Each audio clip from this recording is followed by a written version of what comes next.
Hi friends, మనం ఇప్పుడు present Kadapa జిల్లా చక్రాయపేట మండలం సురభి గ్రామంలో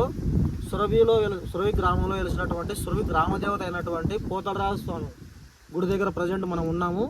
ఇప్పుడు మీరు చూస్తున్నటువంటి ఈ ప్రదేశము గుడికి వెళ్ళేటువంటి దారి ప్రదేశము. ఇప్పుడు మీరు ఇలాగా వచ్చినట్లయితే గుడి కొద్దిగా ముందుకు వచ్చారంటే ఇక్కడ గుడి ఉంటుంది. ఇక్కడ వచ్చేసి స్వామివారికి బోనాలు సమర్పించినప్పుడు పొట్టేలను బలి ఇచ్చేటువంటి ప్రదేశం ఇది. ఒకప్పుడు వేప చెట్టు అనేది చాలా చిన్నదిగా ఉండేది. తర్వాత కాలక్రమేణా ఇది కొద్దిగా పెద్ద చెట్టు అయింది. తర్వాత వచ్చేసి మనకి ఇక్కడ 2 తాటి చెట్లు, చిన్న చెట్లు ఉండేవి. చిన్న చెట్లు అయితే వీటి తర్వాత కాలక్రమేణా ఇది కొంచెం పెద్ద చెట్లు అయ్యే జరిగింది. స్వామివారి యొక్క ఎదురు గంగమ్మ అంటారు ఈ స్వామిని. స్వామికి ఎదురుగా ఉన్నారు కాబట్టి ఎదురు గంగమ్మ అంటారు. ఇక్కడ వచ్చేసి ధ్వజస్తంభము స్వామికి మూలవిరాట్ స్వామికి ఎదురుగా ధ్వజస్తంభం ఉంటుంది. దీనిపైన ఈ బండరాయి రాయి కూడా ఇక్కడ ఉండేది. అది ఏమంటే కొద్దిగా ఆ చెట్టు ఏదో కాలక్రమేణా అది కింద పడడం జరిగింది. స్వామి దగ్గరికి వచ్చినారంటే బోనాలు తీసుకొని వచ్చినారంటే ఫస్ట్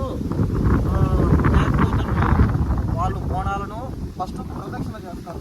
3 చుట్లు ప్రదక్షిణ చేసిన తర్వాత స్వామివారి చుట్టూ ఇట్లా ఈ ధ్వజస్తంభం అటు సైడ్గా ఇట్లా స్వామివారి చుట్టూ 3 చుట్లు ప్రదక్షిణ చేసిన తర్వాత 3 చుట్లు ప్రదక్షిణ చేసిన తర్వాత ఇక్కడ స్వామి దగ్గరికి వస్తారు. స్వామివారికి నైవేద్య కార్యక్రమాలు పూజలు నైవేద్యాలు అయిపోయిన తర్వాత ఇక్కడ మళ్ళీ బయటకు వచ్చిన తర్వాత ఇక్కడ ఒక మేకపోతును బలి ఇవ్వడం జరుగుతుంది.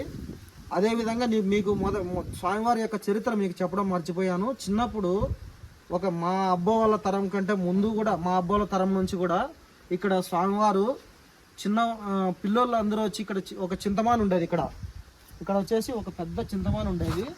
ఆ చింతమాన్ దగ్గర పిల్లలందరూ ఆడుకునేవాళ్ళు. ఆడుకుంటూ ఉంటే స్వామివారు వచ్చేసి ఆ పిల్లలతో కలిసి ఆ స్వామివారు కూడా ఆడుకుంటూ సాయంత్రం అయ్యే సమయానికి మాయమైపోయి స్వామి గర్భగుడిలోకి వెళ్ళేవారు. అంతటి మహిమాన్వితమైనటువంటి ఈ ప్రదేశం ఇది.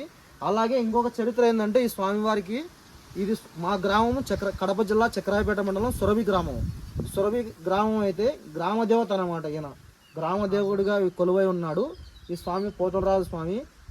ఈ సురభి గ్రామాన్ని కంటికి రెప్పలా కాపాడుతూ ఈ సురభి గ్రామంలో వెలిసినటువంటి పోతలరాజు స్వామి. ఈ స్వామి సురభిని కంటికి రెప్పలా కాపాడుతూ ఈ గ్రామం మీద ఎటువంటి దుష్టశక్తులు సురభి గ్రామాన్ని కంటికి రెప్పలా కాపాడుతూ ఎటువంటి దుష్టశక్తులు